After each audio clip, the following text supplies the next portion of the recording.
أمة المؤمنين. الآن وصلنا إلى الجلسة الختامية لليوم الأول. Now we have reached our conclusive session titled The Art and Beauty of Distraction. And our speaker will be Karim Ilya, the founder of Kogia. Welcome, Mr. Karim. I have this. Shukran. I took this selfie off the coast of French Polynesia. It is a photo of myself, my friend Cedric, Rachel, and the back, the whale, is Garbanzo. If I told my younger self that I would be one day here swimming with a humpback whale, I would never have believed it. You know, in life, you hear the phrase a lot, to stop and smell the roses. And this is an idea of, letting yourself get distracted in the moment. So today what I want to talk to you about is the art and beauty of distraction, allowing yourself to lean into the distractions of life all around you. Sorry, for the audio video team, is it possible to get in presenter mode for the show? If not, no worries. There are so many things around us that can capture your attention. And as a kid, I would always see things and let myself indulge in them. If a butterfly floated by, I would wonder, where is it going? What is it doing? Is it just drifting in the wind without any purpose, like a plankton floating through the ocean, or is it doing something else? So I have started to follow a life where I allow myself to indulge in these kinds of things. And the word distraction has a negative connotation, right? People think like, you're distracted, don't get distracted. But I found that it is something that has taken me on a journey to see so much of the world.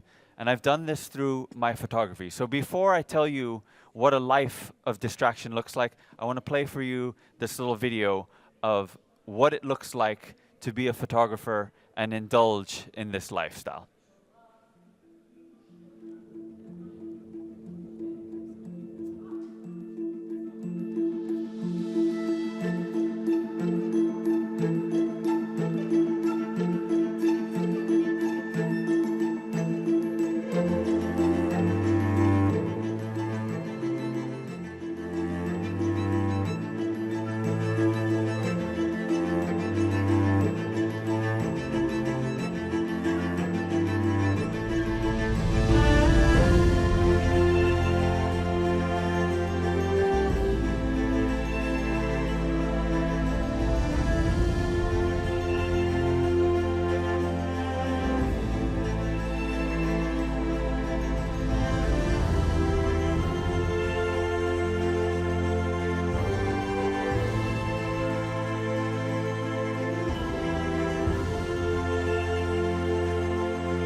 So I have used photography and filmmaking as a vehicle that allows me to explore the world. I've been to places that are far away, but I've also spent a lot of time in my own garden, looking at the little creatures around, trying to get into their world, to tell their stories, to show, what is it like to be a little lizard hanging on the stem of a flower, hunting moths out of the sky. It's such a different life. I also love to photograph daily life around me, people, because people are fascinating.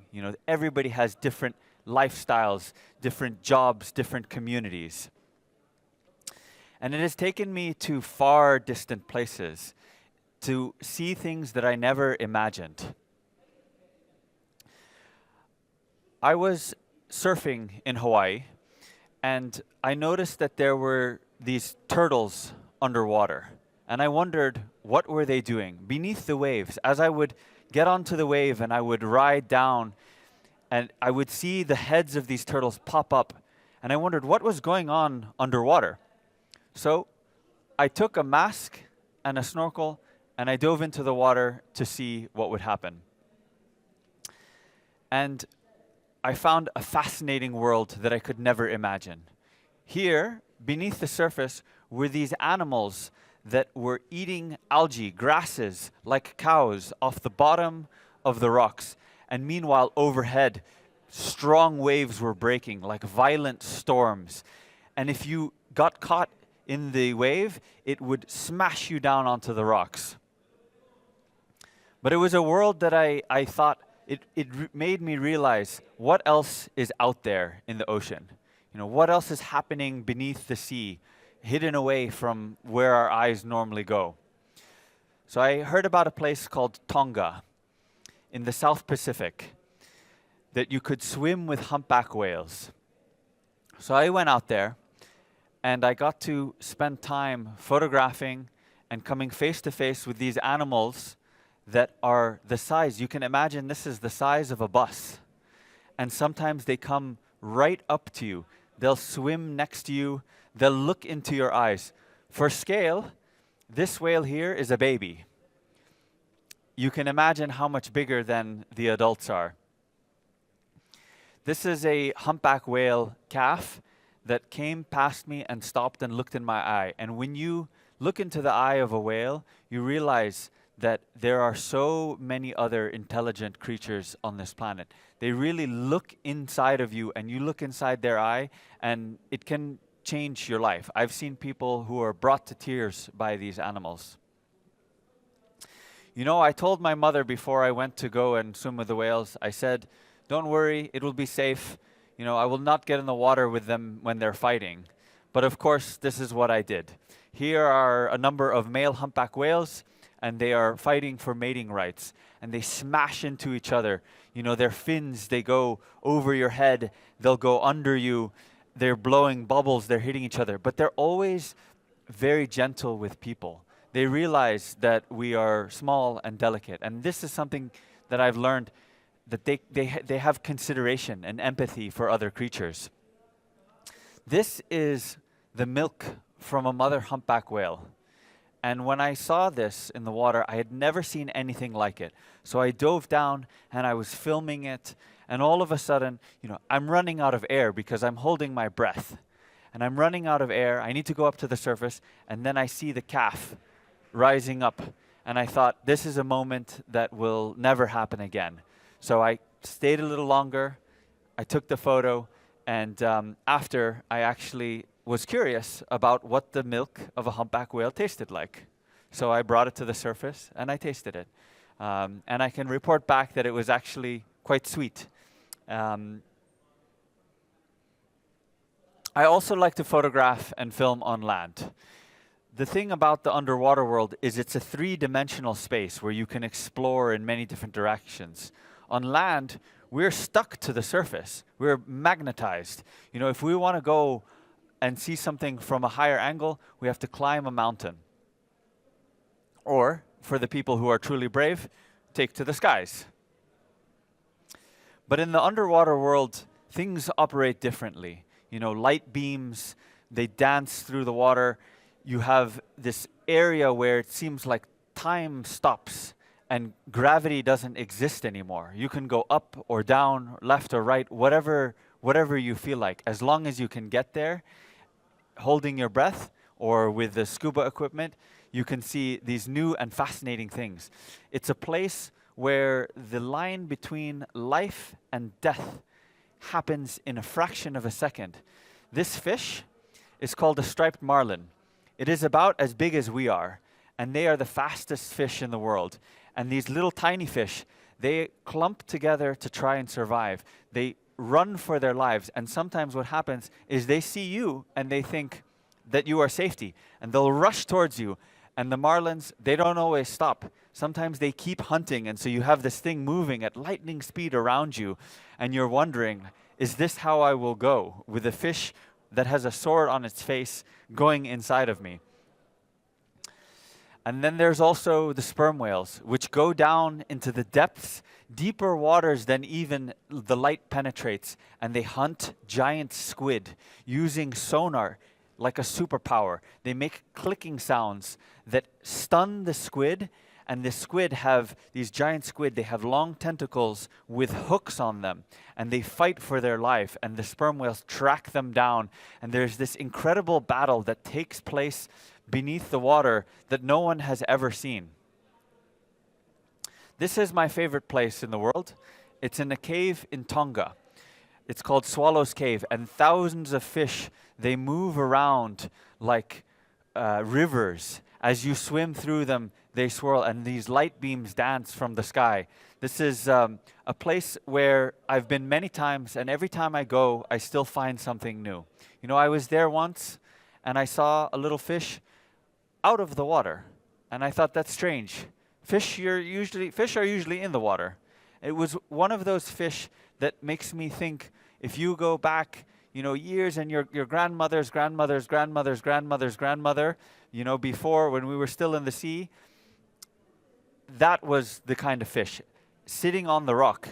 And I realized there's so many things around us that we don't know unless we look around and explore. Now, I also came across volcanoes. I went to Guatemala, and I heard about this volcano that was erupting next to a town. And I thought, you know what? Why not? Why don't I go and just a quick look over the edge of the volcano into the belly of the earth? You know, just a quick distraction. It's not like it will change my life, right? Of course, I went to Iceland for 3 weeks to see a volcano. To see a volcano called Fagradalsfjall, which is, believe it or not, actually one of the more simple names for volcanoes there. They have names like Eyjafjallajökull. My 3-week trip became 3 months. I met a nice Icelandic woman. I decided to stay, and now I live in Iceland. So just this quick little thought of why not go see what's over there has altered the course of my life. Volcanoes are also, they're fantastic places, but they're also quite dangerous.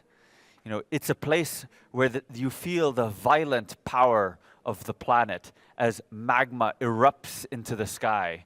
You heat up rock enough and it glows in the dark, and you get to watch geology changing. Normally geology takes thousands, millions of years for anything to happen, and here you get to see new land form right before your eyes.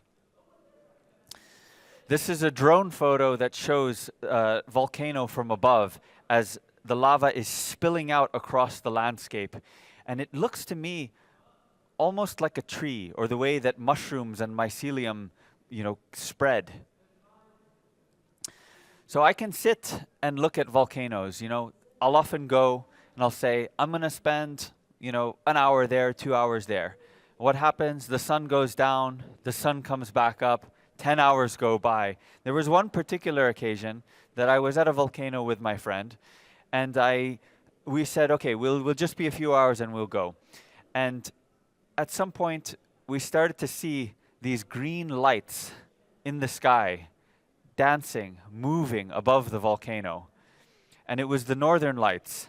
And this is a photo that my friend took of me, standing near the volcano with the northern lights above. Now, distraction, it's a muscle. It's a muscle that you can flex, that you can really lean into to take you to places. But it can also get you into trouble. I was in the desert in Mexico and on a boat, and we saw a coyote on the sand dunes. And I told the captains, wait, stop here. So I got out of the boat, and I was not wearing any shoes. I was not wearing any shirt. I just had my camera, and I began to run through the desert, tracking this coyote.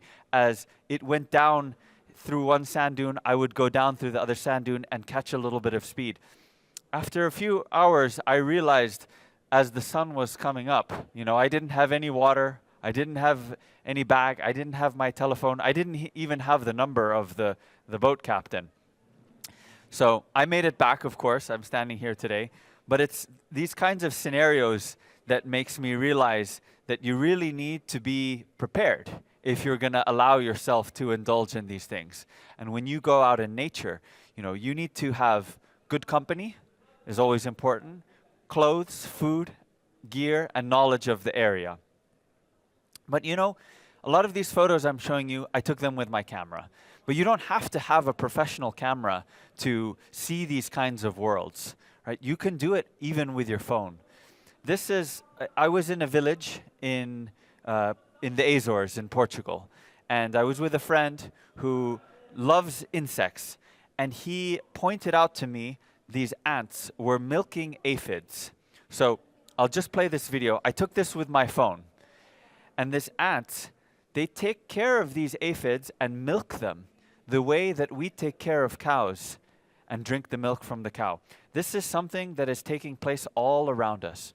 In any little plant pot, in the dirt, there's things like this. There's a whole world that we can explore and observe. In the beginning for me, it was just about doing photography on land. But I soon looked up to the skies. I became fascinated with space. And I always wanted to go to space. So a few years ago, I applied for a program called Dear Moon, which was going to be the first rocket to go around the moon with civilians on the SpaceX Starship rocket. Out of 1 million people, I was selected as the photographer. Unfortunately, the trip was canceled 3 years later. But I learned some lessons in this process. We're told that, if you want to go to space, you have to be an astronaut. The lesson I learned is that there are ways to do things in an unconventional path. You can take different paths in life that you didn't normally think would get you there. And in this process, I realized that I can take the path of an artist and go and see all of these wonderful things and indulge in other people's worlds that I may not have ever imagined. So taking all of these photos, you can imagine, I go and I spend years and years photographing and filming, and it all goes on hard drives. And most of them, they sit on the hard drives and no one ever gets to see them. If you're very lucky, maybe you will have film in a natural history thing where Sir David Attenborough gets to narrate over your footage. But for most of the work, it sits there. And at the same time, there were all of these nonprofits, scientists, activists, educators who were desperately needing footage. And I found it very difficult to get it to them, because when I'm out, in the north of the world taking pictures of polar bears, it's very hard to go on the computer and find, old footage of a clownfish to show, to send it. So what I did is I had an idea with my cousin, Nassim. We co-founded a nonprofit called Kogia. And what we did is we made a library of photos and videos that we could give to all of these people who don't have the funding to use in their conservation work. And this is something that has been used around the world in over 65 countries. And we've started a fellowship program where we give camera equipment to young people. We teach them how to use it, and they go out into the world to tell their own stories, to tell stories about nature, about their communities, and in their own way. So I've spent a lot of time in the ocean, and this nonprofit that we started is ocean-based. We are expanding to land, but in the meantime, I wanted to show you the introduction video to what we do. It's called Kogia. Oh. Well, apparently there's no video, so. My life has taken many pathways, I've followed wherever my curiosity has taken me. And it's been a very exciting journey, and I've shown you far-flung places all around the world. But there's also, as I've said, there's also places just at your feet that you can explore and discover. And we think about, to be an explorer, to go and be curious about the world, we often think like you have to go all the way to space, or you have to go, down into the deep sea. You need to go swim in a volcano or ride on a whale. But the reality is that anyone can go and explore the world around them. Anyone can indulge in these curiosities and learn about things. It's at our fingertips. So thank you so much for having me today. It's been a pleasure to be here and to talk to you. I hope that you will indulge in this idea of letting yourself see where the world takes you. Thank you. And I believe we have some time for questions. Is that correct? Does anybody have any questions? I'll be happy to answer. Yes, in the back.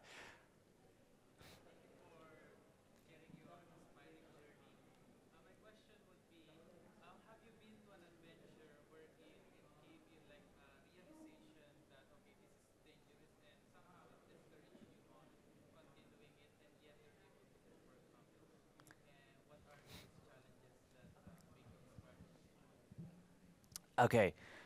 Situations, sorry, you said situations that might be dangerous, and what are the challenges? Oh, yes, thank you. Can you repeat the last part, please? All right. Hello.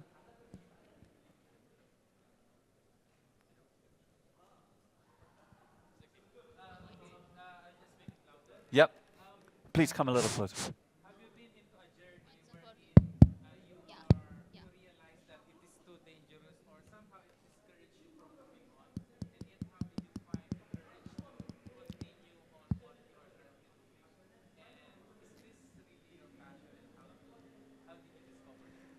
Thank you. Yes, there's definitely been situations both in the ocean, when I've been scuba diving and I've realized that, I've been distracted by a clownfish and I realized that the group has gone far away and now I have to figure out. Because if you make a mistake when you're out in the wilderness, it can mean trouble. Same with volcanoes, you have to be aware of your surroundings. But I think that if you have as much information and knowledge in advance and you stay humble in nature, that is the way that you can often get yourself out of bad situations. Being well prepared and well equipped, having good clothes, checking the weather, being with people who know the surrounding areas is very important and can allow you to do things that might seem dangerous, but in a safe way. Like going, far to the north of the world where there are polar bears, or close by to volcanoes. Thank you. Anyone else have a question? Yes, please. Oh, she's bringing the microphone to you. So thank you for sharing, inspiring words and pictures to show us the world through your eyes. My question is actually, what does Kogia mean? That's my first question. And second is, I want to know, I'm very interested to know what you do for a living. Is this have you cleared your life just for these trips and for such photography journey, or do you do something on the side? Great, thank you for the question. Kogia is a type of pygmy sperm whale. It is an animal that for a long time I had never heard of, and I saw it on a poster in the Azores, of whales of the Azores, and I said, what is this thing? It's an animal that is almost a mythical animal that people almost never see. And so for us, that was symbolic of how much there is unknown in the ocean, how much there is unknown on our planet. That there's these animals, the Kogia, they can produce ink when they're afraid, like a squid or an octopus. They can produce ink, and yet they are mammals. So there's all of these mysteries around us and these almost mythical creatures. The second question about what I do in my work, I am a photographer and filmmaker. I also run this nonprofit. And I use my time essentially to document the world around me.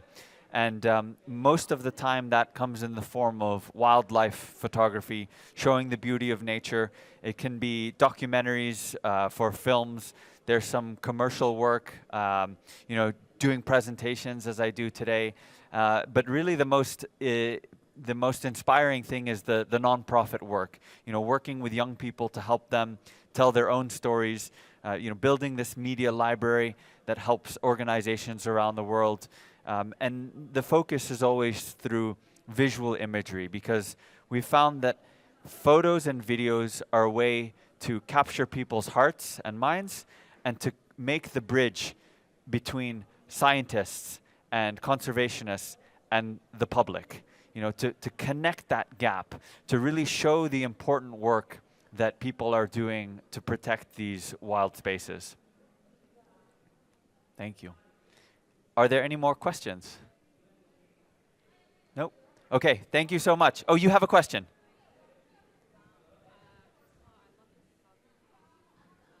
Thank you. Hello, I'll take a seat.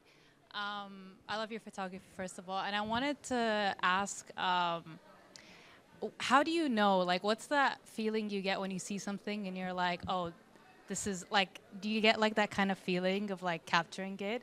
Or, I don't know if that question makes sense, but, yeah, is there some sort of, like, I don't know, emotional sense of, like, where you feel like you want to capture that or something like that?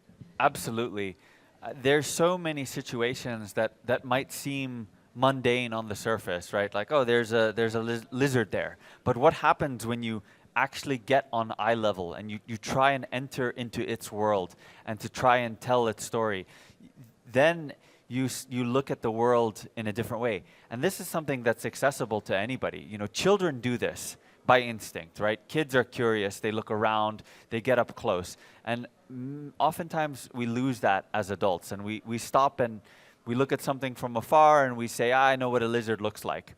But if you really dive in and you look at the details, that is something that I think reinvigorates that curiosity and that joy.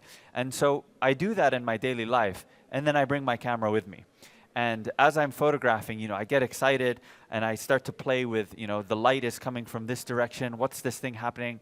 I saw one time, it was a little water feature where you have some fish and some water lilies and, some flowers. Most of the time we pass these by, we don't even pay attention to it. But I sat and I looked at it, and I saw that there was this little red ant that was trapped on a water lily, and it was going across from one side to the other, trying to figure out, with its antenna up, trying to figure out a way to get off of this water lily. And I got down really close to try and get into the world of this ant. And as it's there, standing on the edge, figuring out, maybe can I cross over the water? Can I get there? A fish comes from the depths and takes it and pulls it down. And I thought, what a crazy scenario. Like, imagine being that ant and that's how you go. Or imagine being the fish waiting there for that moment where, you have this creature from another world. Fish don't normally eat ants, as far as I knew, but I learned something new that day. And so what I try and do is I bring my camera and capture these. And there's, what I showed you in the photos, there are thousands and thousands more moments that I was never able to capture because they were too fast, and I just have them in my memory. And what I try and do as well is to really take down the camera and look with my eyes so that I can see and be a part of it. And it's not, there isn't this object between me and the world, but that I really get to be immersed in it. And I think photography has allowed me to see much more and indulge in these things that I maybe wouldn't have, because I would tell myself, yeah, I already know about, this pond with leaves in it. Thank you so much, though. So basically, you have to stop and smell the flowers, sort of. Exactly. Stop, smell the roses. If you see a cat walking by, pet it. Indulge in that. Let yourself, conversations with people, see what happens. Where does it take you? Sometimes it's not always the wisest thing to do. I'm going to be late. I need to get to this place. Say, you know what? It's fine. I'll stop and I'll have a look for a brief moment. I think it can lead to a more vibrant life for everybody. I have one more question if you have time. Yes, please. But for anyone that's like interested, say, to be a conservationist or to be like, basically do what you do, what advice would you give them to start? it can seem daunting, right? It can seem daunting to say, what can I do in this world? I think the first thing to do is look at what is it that you're good at, because everybody's good at something. How can you have the most change and effect in your world? You know, for me, I wanted to do conservation, but I was taking pictures. So I thought about, like, what are some alternative routes that are a little different than the you know, I wouldn't have been useful doing science, right? I was not trained as a scientist. I didn't, you know, get a PhD. And so I used the tools at my disposal to be able to work within that sphere. So whatever that is for you, you know, whether that's, if you have time, you know, volunteering with nonprofits or conservation organizations, you know, for people who have money, whether that's their way of contributing and being a part of it, or you know, if you are working grassroots with, you know, in social communities. There's many ways to do it, and I think the biggest thing is to not be daunted by the task of it, and that everybody has a place to contribute and be a part of it, that we can all, you know, do something to make this world better. Thank you so much. You're welcome.